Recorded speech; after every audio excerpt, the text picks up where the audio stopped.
Okay, it's 10 o'clock. We're going to go ahead and start.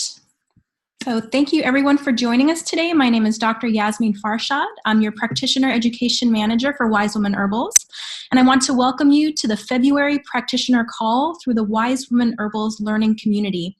If you attended last month's call, we're so happy to have you back. And if this is your first time with us, we extend an extra warm welcome to you today.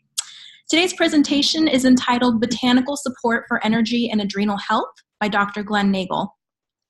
So how many of your patients have reported to you that they need coffee in the morning in order to get them going? More than likely a large percentage, right? Adrenal health and energy just in general are such hot topics mainly because it affects so many people. The busier our lives get, the more energy demand we put on our bodies, and then over time, chronic stress can result into our body not being able to naturally meet our energetic demands without some type of assistance, such as caffeine. So today we're going to go over some great information on how botanicals can actually help with this. In the next 60 minutes, Dr. Nagel will share some detailed information with you about stress, how it impacts your energy and adrenal health. He's going to talk about adaptogens, what they are exactly, and why they're so helpful, especially for a healthy stress response and overall adrenal gland support. He will be talking about current research on various botanicals and their role in stress management, as well as clinical indications and contraindications for these herbs. Dr. Nagel has been a practicing herbalist and registered through the American Herbalist Guild since 1984. He's also a naturopathic physician. Deeply passionate about botanical education and believes in teaching with humor while allowing students to learn directly from the plants. He's a former associate professor of botanical medicine at National College of Natural Medicine in Portland, Oregon, and a former assistant professor at Bastyr University in Kenmore, Washington. He's currently an adjunct professor at National University of Natural Medicine in Portland and a consultant to the herbalist industry. So during this call, all participants will have the ability to ask questions at any time. So feel free to type in your questions in the chat box, and I will ask Dr. Nagel as we go, and then we'll have time for question and answers at the very end. But again, if there's a question, I highly recommend you take advantage of this time and ask Dr. Nagel because he's extremely knowledgeable in this information. And then there is a promotion at the very end, so I'll give you some more information on that, but there's a special discount, and then there's also a free item with purchase. And so, again, we'll give you more information at the end. Now I'd like to present today Dr. Glen Nagel. Thank you. All right. Thank you, Dr. Farshad. Welcome, everybody. Early morning. I have a lot of information on this topic, and you know, I'm going to cruise through these 60-some slides, but you are going to have them. You're going to get access to them. And so I break the PowerPoint rules by putting way too much information on them, but they're notes. And so you can take it. Because I think the thing that's really exciting about this topic, and, you know, I spent years teaching at the naturopathic colleges and working with students in the clinic, and any patient is dealing with stress. Every patient is dealing with stress. And so I think the exciting thing about botanical adaptogens, and we're going to go over that concept and what it is, but there's very few things, drugs, you know, supplements, but botanicals have this amazing ability to balance the endocrine system, bring it down, raise it up, and we're going to talk about some of the really key herbs in this adaptogenic model. And so I would always tell students, you know, maybe you don't know what the problem is, we're understanding it, we're waiting on labs, things like that, but we can always give adaptogens to help deal with the stress of being ill. And the society, you know, we're just moving in the wrong direction. So let's get started, talk about, all right, let me just get this to work here. That's my bio, that's a disclaimer. We're going to start with, you know, patients would always say, well, does stress cause this migraines? Does stress cause my irritable bowel? And I like to think of stress as the great magnifier. And so stress, you know, without some stress, you know, we can't really live, but too much stress, or I would like to think of not the ability to manage the stress. And that's the really key thing. And so botanicals are one key, But all the other naturopathic lifestyle and diet and stress reduction, exercise, good sleep hygiene, all that's really important. We're going to focus on botanicals because the stress just keeps getting greater and greater. And, we don't have to dwell on kinds of stresses, but a study done in 2015 showed, the biggest stressors in people's lives was money, work, economy, family, and personal concerns. Kind of everybody has, some of those are higher than others. So yeah, those are, and of course, job stress. Corporations are doing more and more with less and less, and people are stressed out. And so when they come to your office, you're really looking for how to balance their health.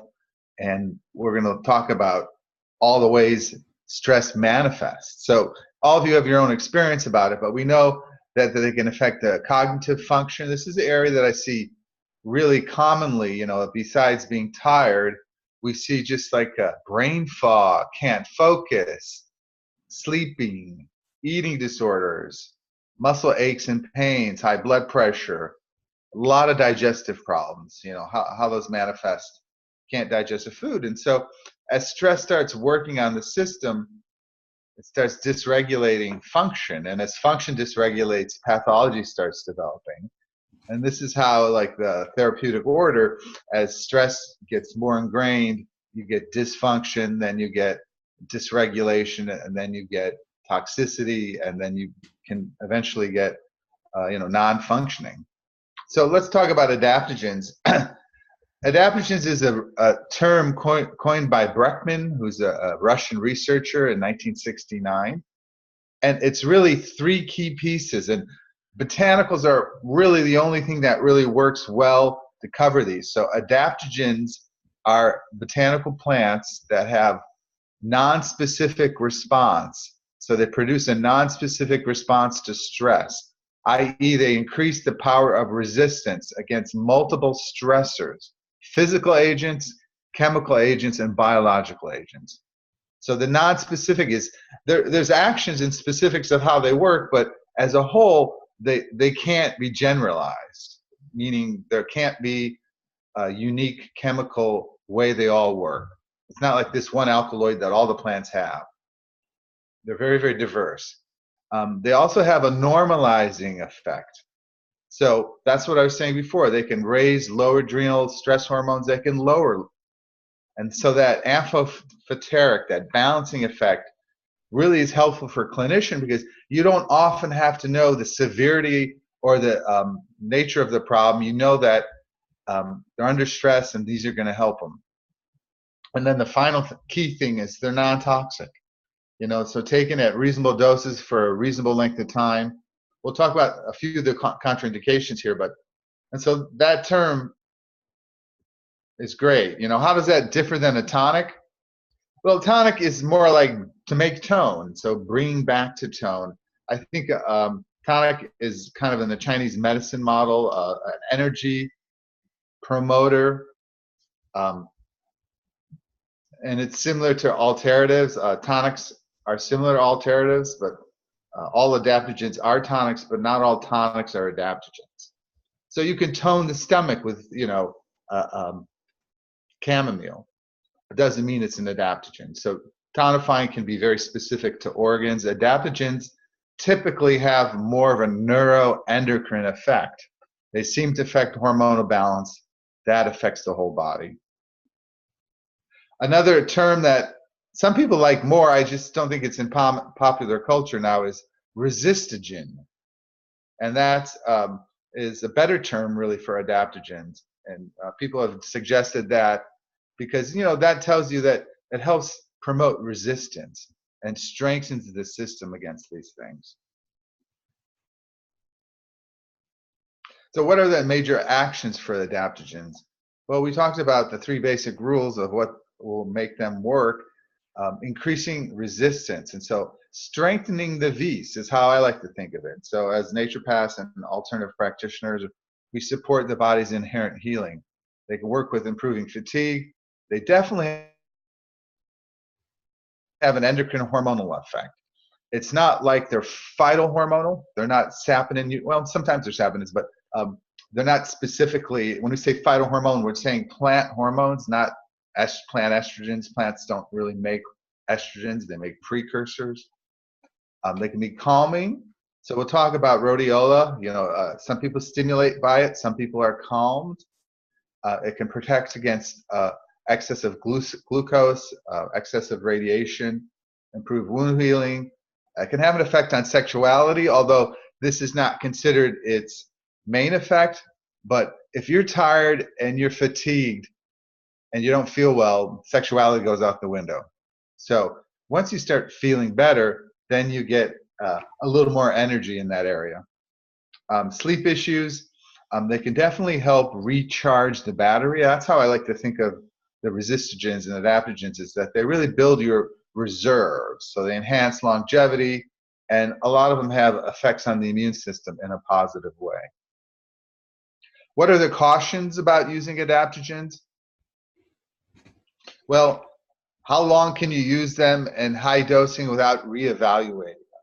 And so I think 4 to 8 weeks is a reasonable period of time for somebody to be on them before you say, hey, it's not working, it is working. Some people are sensitive and notice things very quickly, other people don't. The other issue is sometimes you say, well, it's not helping, I'll give them a higher dose. Well, there is a reasonable period of time, and I'd put it in that 4 to 8 weeks, that you can try to treat somebody and they may not be getting as much help as you think, because they may have underlying medical deficiencies or issues. And so that's the clinical thing should go off in your brain, is saying, this is reasonable, should be helping people, maybe 3 months at the upper end. If it's not, go back and do your diagnosis, go back and say, if they're B12 deficient, then adaptogens may not help that because there's no B12 in it. So, when they're not working as you expect, that's a really good clue to go back and look at the patient's case and say, hey, there's stuff going on that maybe is bigger. That could be a referral for herbalists, could be more lab for physicians. What are the other pieces? Again, you can't just medicate with an herb and leave everything else the same. So if they have a stressful life, they're not balancing it, they're not doing any calming activities, they're not eating a diet, they're not resting. A lot of these patients need adaptogens, are resistant to resting. I remember a patient that was like, are you sleeping? And they're like, yes. But when you find out they're sleeping 4 or 5 hours a night, it's like, that's not going to cut it for long-term health. So the caution there, really make sure that you don't just keep giving larger and larger doses. Almost everybody should get 10 benefits in the first 3 months. What are the common adaptogens? Well, I break them down into these subcategories. So like there's nutritional adaptogens, like nettles, oats, holy basil. Like nettles is a great example. It wouldn't be classically an adaptogen, but you give people it and they get energy because you're giving a lot of minerals, you're giving a lot of potassium, it has iron, it has antioxidants. And then there's liver supporting adaptogens, which really focus on helping the liver, the milk thistle being the key one there, glycyrrhiza we're going to talk about today, Schisandra.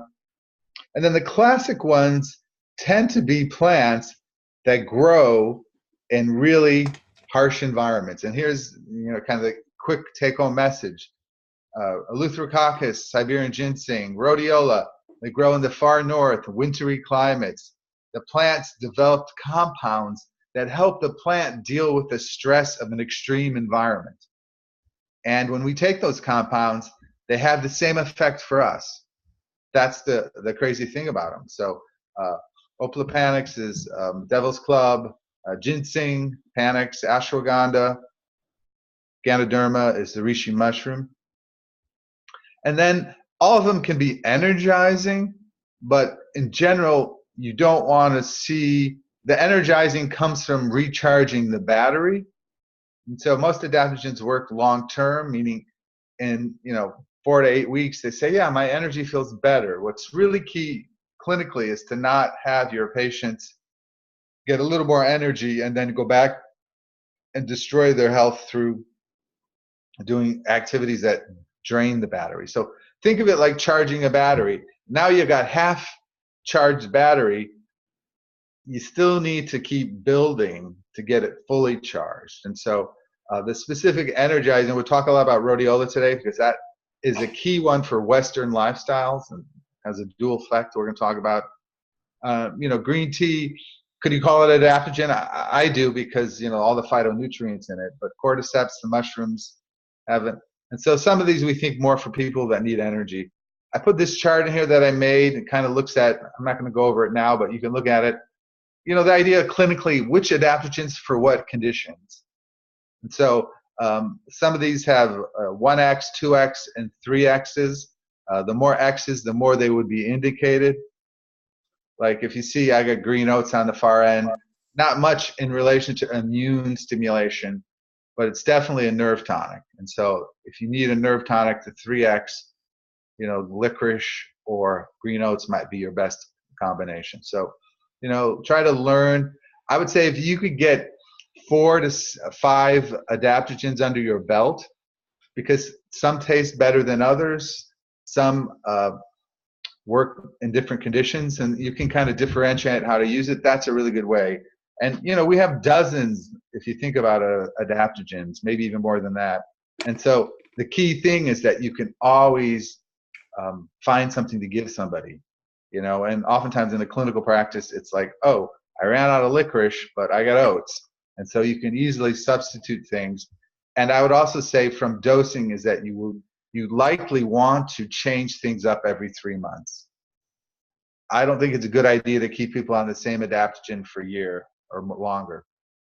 I think our bodies like a little diversity, and so I would say that's true for almost every herbal medicine. Is change it up, they get improved, move to milder things, because the goal with adaptogens is not to be on them forever.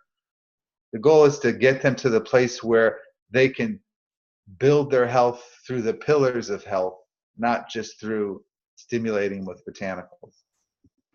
So we're going to talk about rhodiola because rhodiola came on the scene about 20 years ago. I mean, when I was a young practitioner, we started learning about it, and it was like, wow, it's from Russia.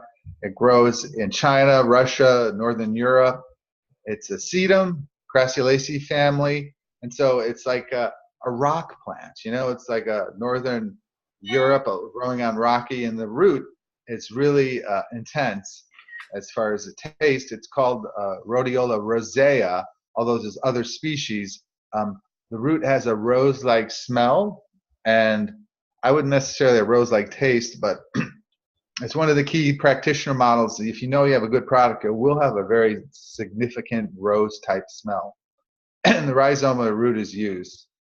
So this is kind of the environment. You can see it growing, rocky, mountains and the thing, snow. There are species in the west here, but they're sedums, they're not rhodiola. And I know people have been trying to grow it in the farm community. It's a slow-growing plant. But according to the industry, fairly abundant. The chemistry is interesting. I won't dwell on it, but what we typically see is we see phenylpropanols, the rosavins, the different kinds. This is found only in rhodiola. And the salidrosides, the phenylethynols. The salidrosides and the rosavins typically will be in a product, oftentimes 3%, 1%. So 3% rosavins, 1% salidrosides.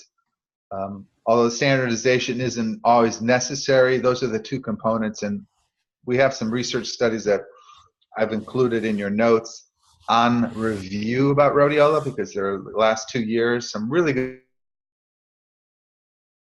that salidrosides, being more water soluble, have an anti-cancer effect, and they're studying the individual molecules. So what we're seeing with the adaptogens is the information is getting bigger and broader, like from just your general endocrine balancing to actually being cancer preventative. The other thing that's key about rhodiola here is that they have a lot of tannins. And so a rhodiola tincture should taste pretty bad. Typically, glycerin is added to help the flavor, but it's very astringent. It's very drying in the mouth. And so the tinctures can be very effective, but you have to formulate well to get it to somebody to take it. Or you could go to capsulated formulas. Phytochemistry, we're going to skip over that. You can look at that. So the 3-to-1 ratio is kind of what's out there in the industry. So here's the amazing thing about rhodiola. It has, it's kind of the anti-everything: anti-stress, anti-fatigue, anti-cancer, anti-hypoxic, antioxidant, fat burning, immune enhancing, sexual stimulating, improves mental and physical performance. And we're going to talk about the specifics because the dual action of this. So dual action is kind of the dosing curve. The idea that you can give a small amount and it stimulates and like the activity of the brain. Larger doses can sedate. And so there's very few botanicals that have this quality of the duality, meaning it's cognitive stimulating to the brain, but it's emotionally calming and downregulating for excess of adrenal hormones. And so if we think about stress as 1-2 punch in society and on our patients, the key thing you're going to find out is they're tired and they can't focus their brain.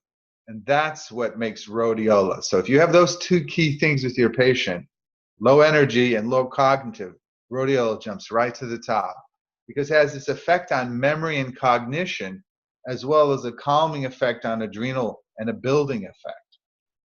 And so typically a lot of adaptogens can have a building calming effect, but the cognitive competes. So it's almost like we took a great adaptogen and added like something like green tea that's more stimulating.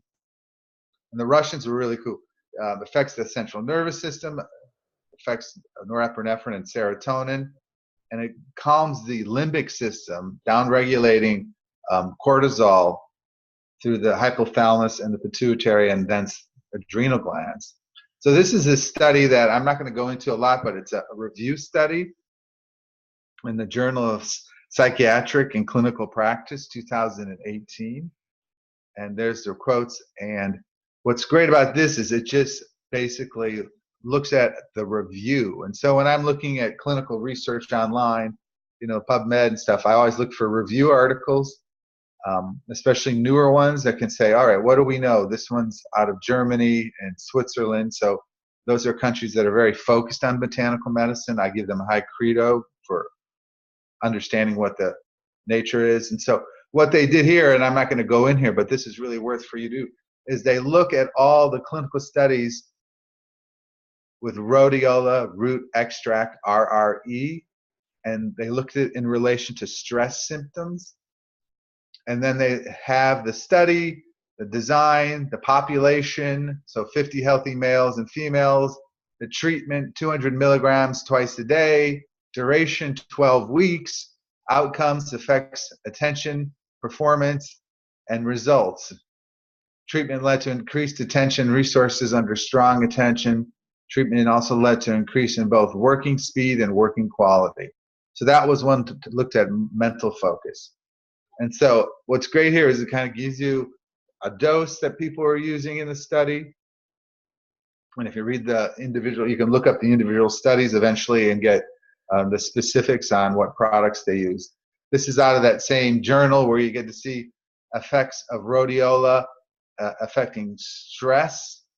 And this is over time. And so you can see on the up axis is symptoms from stress. And so over time, you can see the rhodiola, the somatic and exhaustions dropped. This is over 4 weeks. Again, that's a good period of time to see results. And psychological symptoms were improved markedly. Concentration, irritability, anxiety, loss of zest for life. So this is interesting because it's out of the psychiatry journal and it's talking about the psychological stress burden, and here's rhodiola really helping the mental and emotional component. So this is a really very, very detailed review study. And so these come out of those that article. what it says in this chart, if you look at RRE, Rhodiola rosea extract, they're saying as the patient goes from left to right, their coping goes down, their symptoms go up. So here's the symptoms, coping goes down, symptoms go up. They go from mild stress to persistent stress to secondary diseases such as depression, anxiety, hypertension. And so what they're saying here, rhodiola really fits well into the first two categories as a preventative and for mild stress exhaustion symptoms. Here they talk about, maybe pharmaceuticals. This is a psychiatry journal, so when they prescribe prescription antidepressants. And so that's a lot of the patients we see in our naturopathic and herbal offices. Here's another recent study from 2017, current pharmacological research. Rhodiola, an herb with anti-stress, anti-aging, immune-stimulating properties for cancer chemoprevention. And so this is where they talk about salidroside affects cellular and systemic benefits and metabolism, similar to the effects of a positive lifestyle intervention. So what they're saying is the salidrosides from rhodiola have a wellness effect, anti-aging effect, affect inflammation, and have an anti-cancer effect similar to living a healthy lifestyle.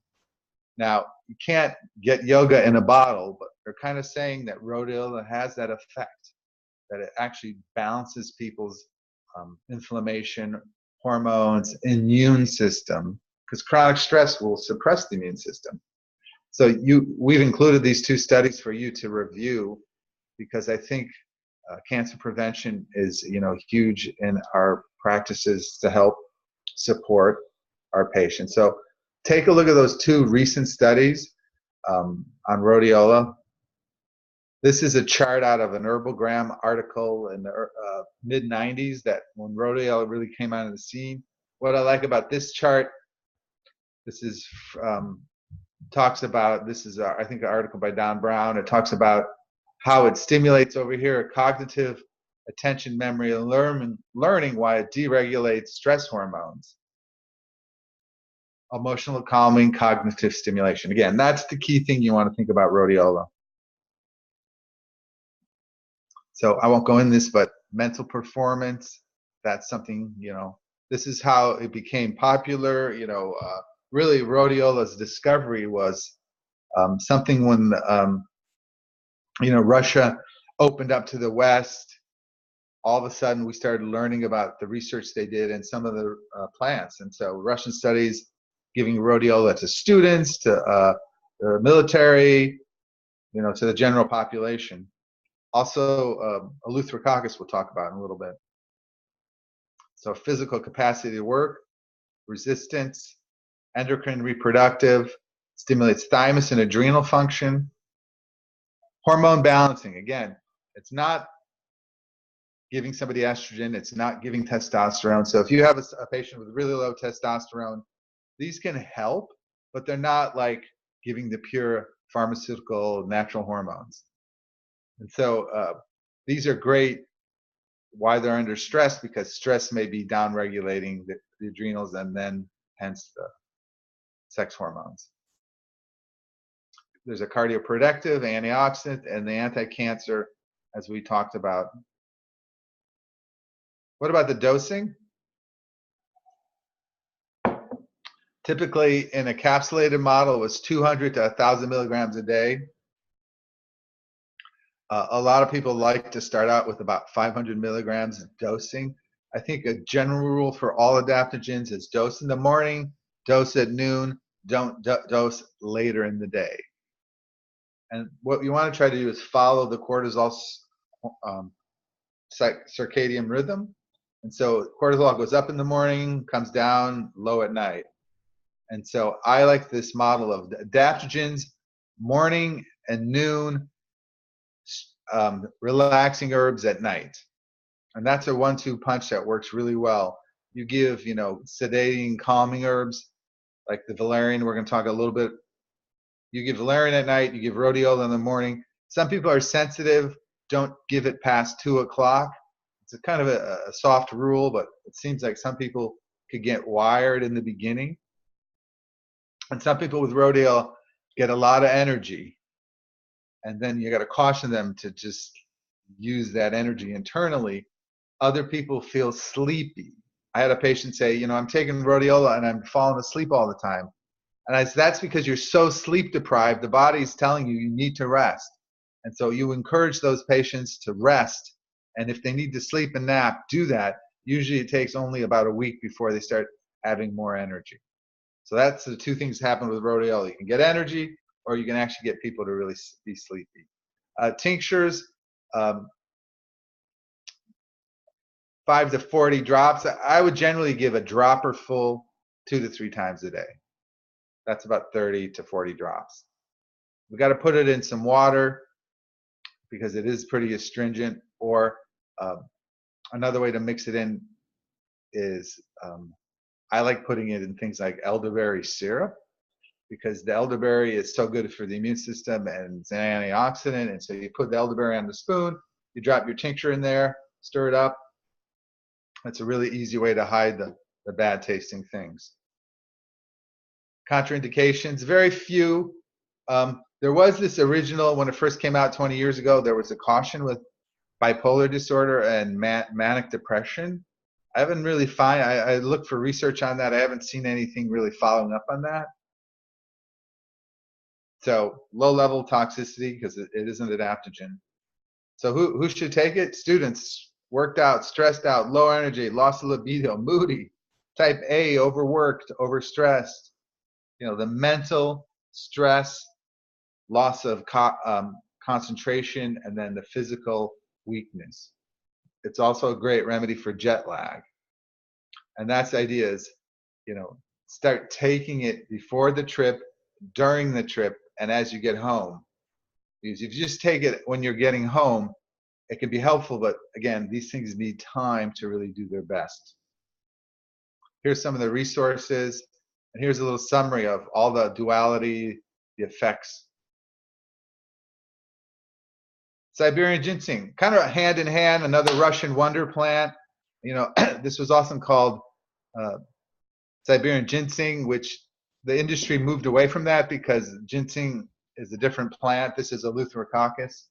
And this plant, Eleutherococcus senocosis, I always say that this is the most likely misspelled botanical you could ever write. You know, that's why they just call it Eleuthero now, because, and it's in the ginseng family. It grows in high similar environments. It has thorns on it. It's a kind of a shrub. It has big knotty roots, and the roots are the part that's used. It has its own saponins called eleuthericides. And you know, when a plant has components named after the genus, that those are unique to the plant. So I don't believe there's eleuthericides in any other plant. Could be wrong on that, but eleuthericides A through G.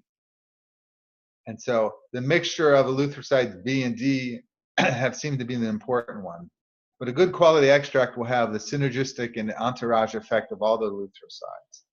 You got to remember, the eleuthericides are saponins, and saponins have a soapy action. And one good way, and this is true for licorice too, one good way to determine if you have a good product is if you put some of the tincture, or if you're making tea, in water and you shake it in it like a canning jar, you want to look, you want to see like a little foam, you know, like a head on the top, and it tends to linger a little bit. The more foam, the more saponins, the higher the potency, the better the remedy. And saponins on taste will be fairly unpleasant because they're soap-like, and so they tend to irritate your mucous membranes. We know that the eleuthericides work on the HPA axis, probably very similar to what we talked about with rhodiola. The difference with Eleuthero is it does not have a really cognitive enhancing effect.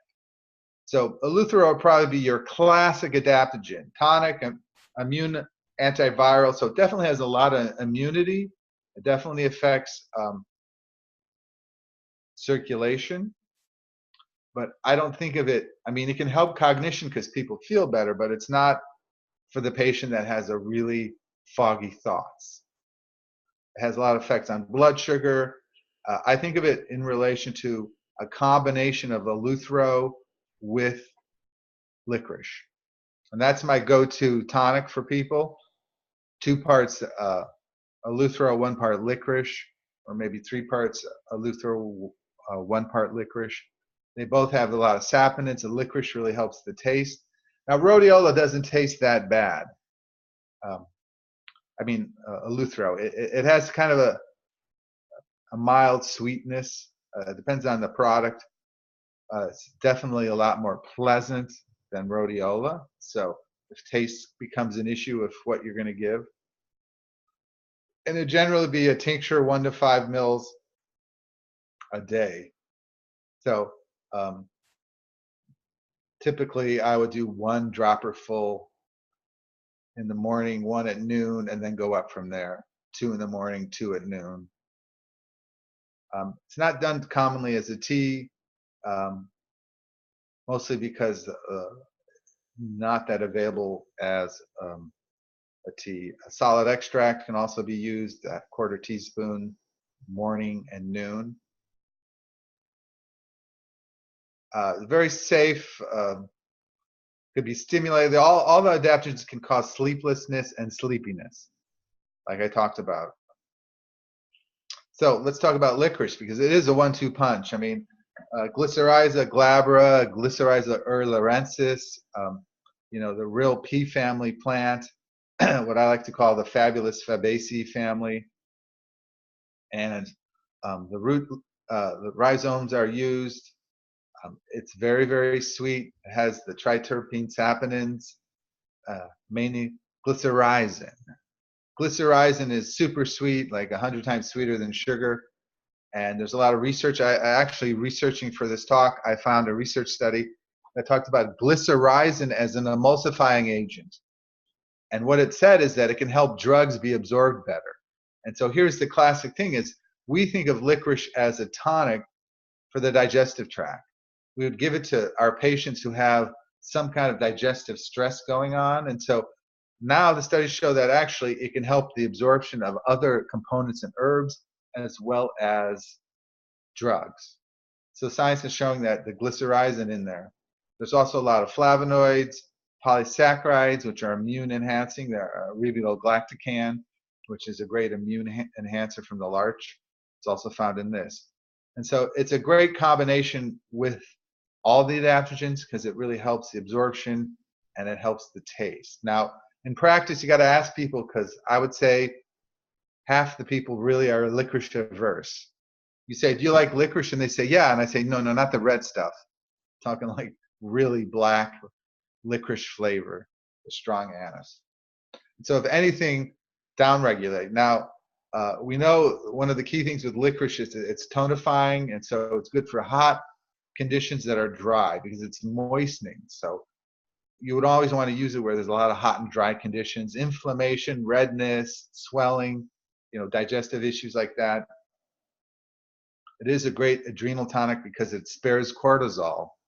And so it builds cortisol. So it would be mostly useful for a low cortisol patient, not a high cortisol. And so tonifies the spleen. The Chinese think of it as clearing heat and detoxifying it and moderating or harmonizing. So harmonizing means I think of it as saying, let's all get along here. And so licorice as a way of calming the spleen qi and helping the body digest things.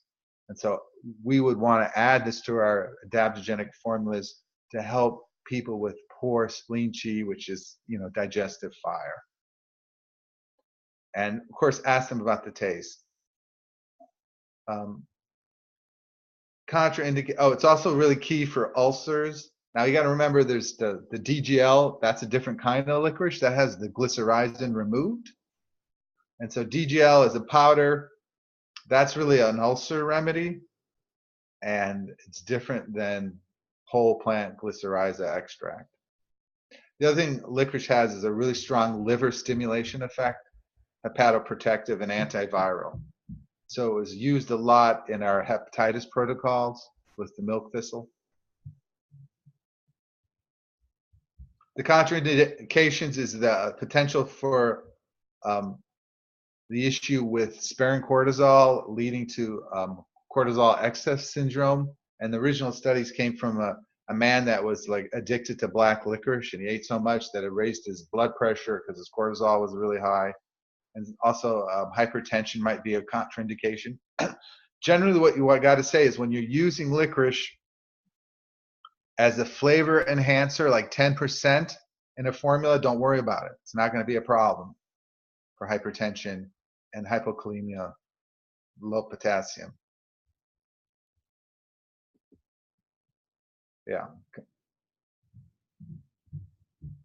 Preparations. This is a great one for the solid extract. I really love the solid extract because solid extract, if you don't know, it's like a paste of the plant. So a decoction, not the herb is decocted. Licorice is best decocted, meaning boiled in hot water.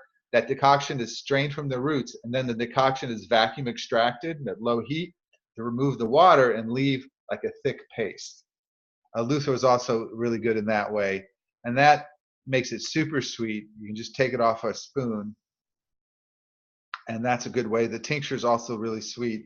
The powdered can be used in tea, so this is a great one to help with tea. You can use it in capsules. The DGL is a different type of product. DGL is really difficult to take as a powder. It's like herbal peanut butter. It sticks to everything.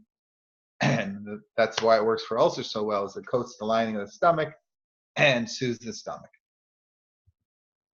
So a couple more, and then we'll take questions. Oats, how to become oat standing in your field. Oh, that's a joke. I don't hear any laughing.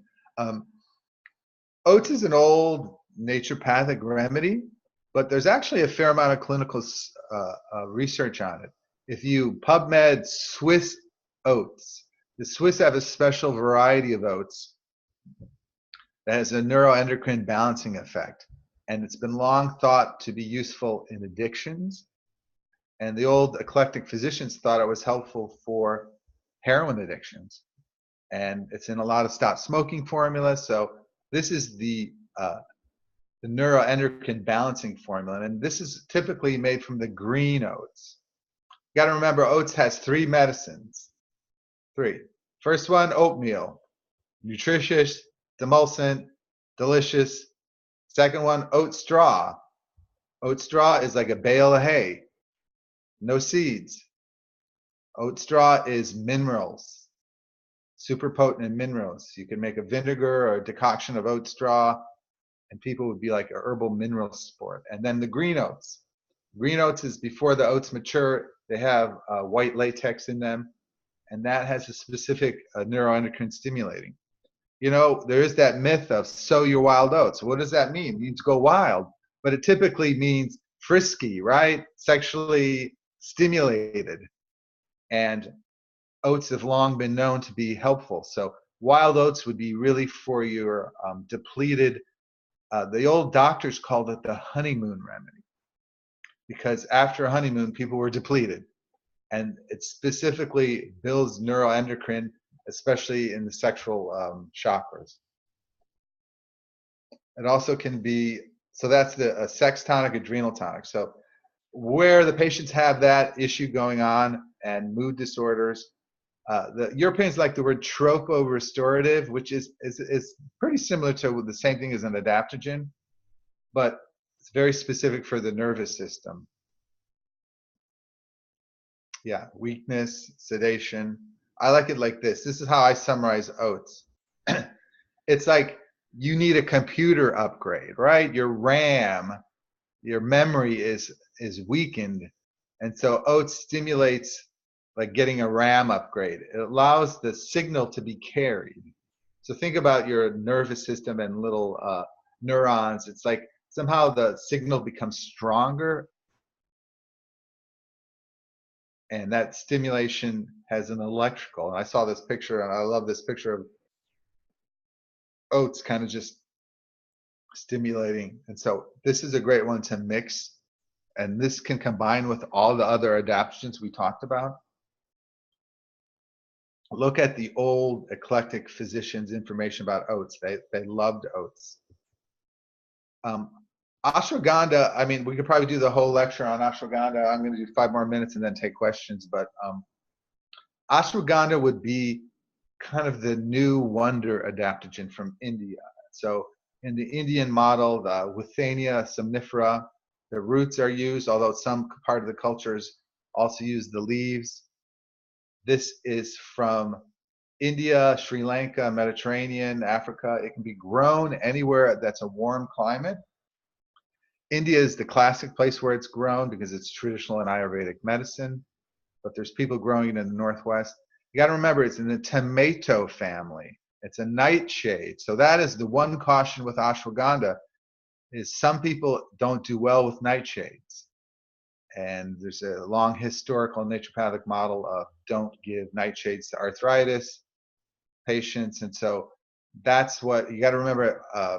Ashwagandha and goji berry are both in the nightshade family. So you might be cautious about that. That's really the only caution. The name comes from this concept of smells like a horse, and that's the energy of a stallion.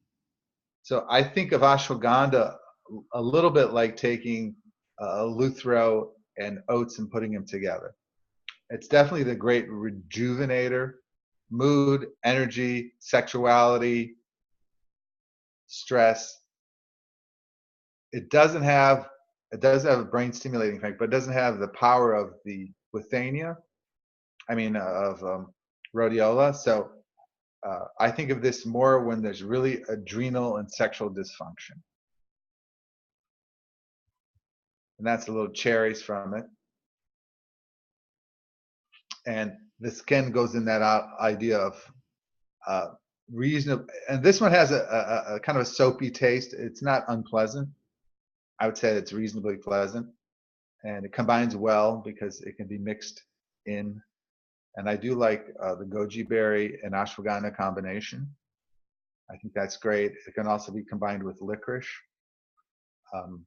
And I like this idea of generally like 2 dropperfuls in the morning, 2 dropperfuls at noon as a starting dose, between 1 and 2.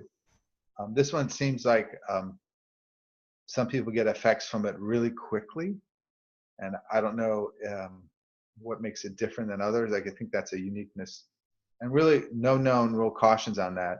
The cautions on all of these are just don't forget about it and manage that you're giving it to patients so that in the long run they can take a break. And so I like this model. Maybe they start on Rhodiola, 3 months, it's helping, wean off, see how they're doing. Maybe start on ashwagandha, wean off, start on another one.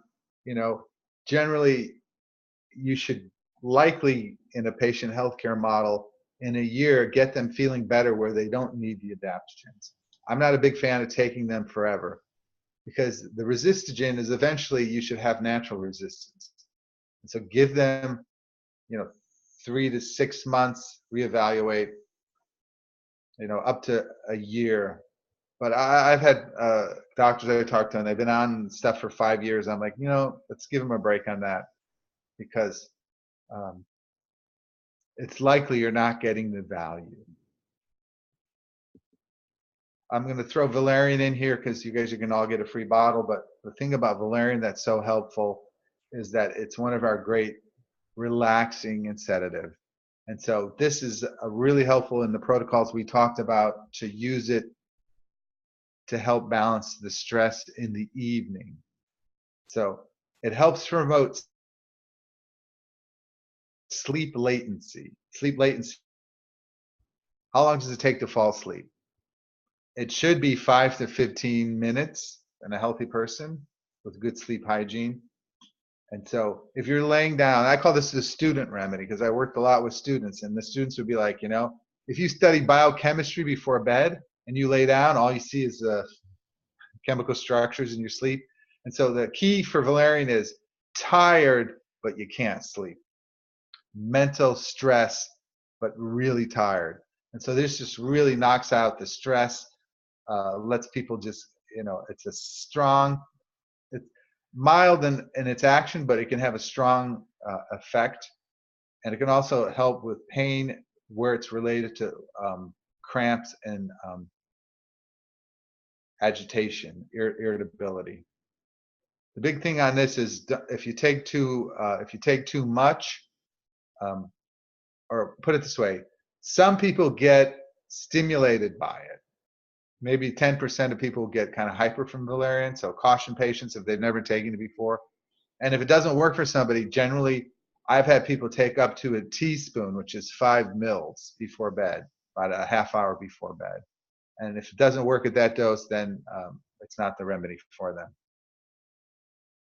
All right, Dr. Farshad, you want to come through and talk about the formulas here? Sure. So if you are looking to add some adaptogenic herbs into your patient's protocol, one of our top selling compounds is the Adrenal tonic formula. So it supports normal healthy circulation and adrenal gland function. What's great is it does have a majority of the herbs covered today. So again, it's not only supporting adrenal gland function, but I also love the fact that it has some cognitive support in there.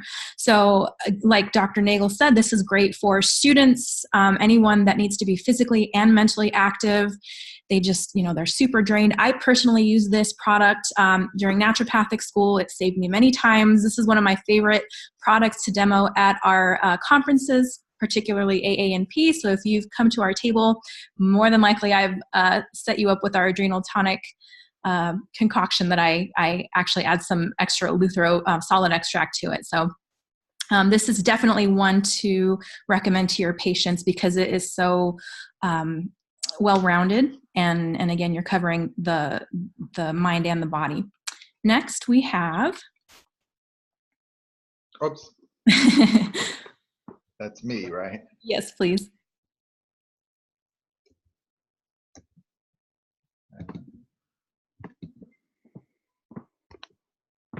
There we go.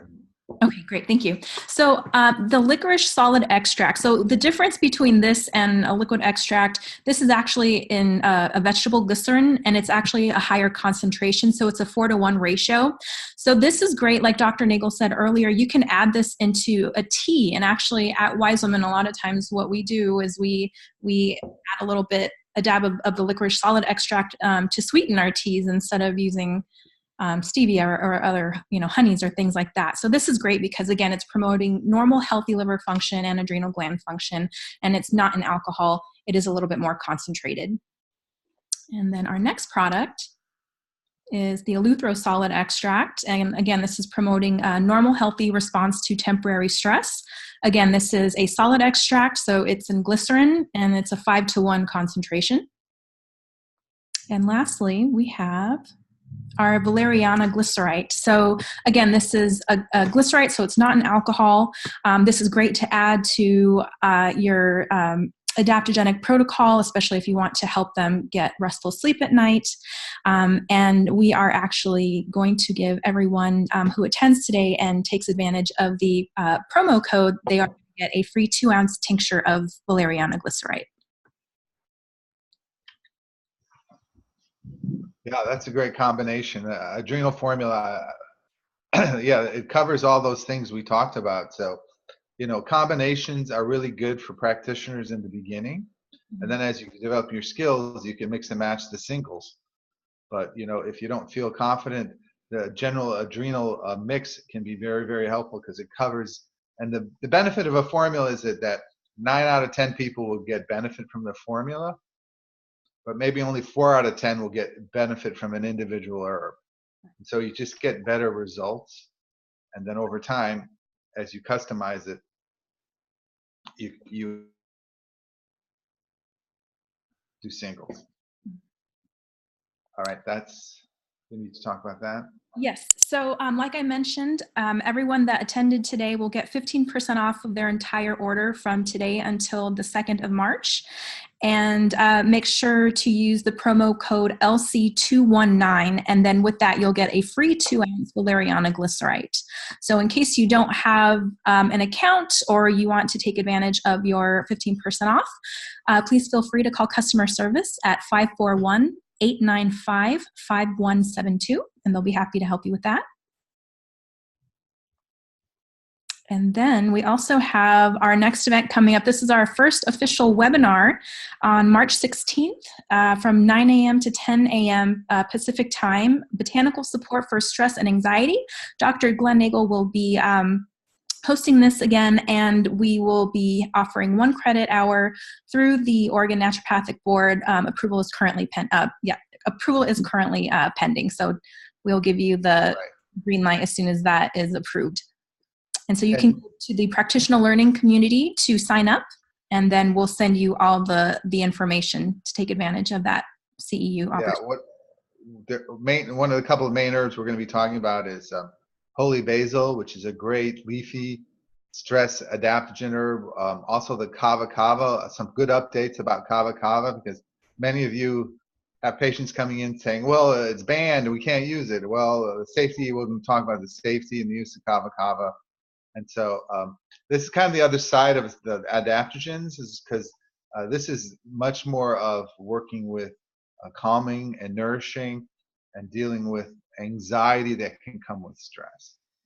So yes, be happy to have you with me next month. Yes, we are very excited. And does anyone have any questions? I noticed that we didn't get any questions in the chat box. So now is your time if you do have any questions. And if for some reason you think of something later, not a problem. We have Dr. Nagel's contact information here, herbalwiseguy@outlook.com. And again, we will be sending out a thank you email to everyone today that will give you a link to the replay of this practitioner call today. And then we will give you links to the PowerPoint and the studies that he referred to today. Yeah, please look at those studies and read them over. They're going to be really, really helpful. Oh, it looks like we have one question. Give me 1 second. Oh, no, it's just a thank you. Okay. All right. If we don't have any questions today, again, feel free to contact Dr. Nagel, and we hope to see you very soon, especially at our next webinar.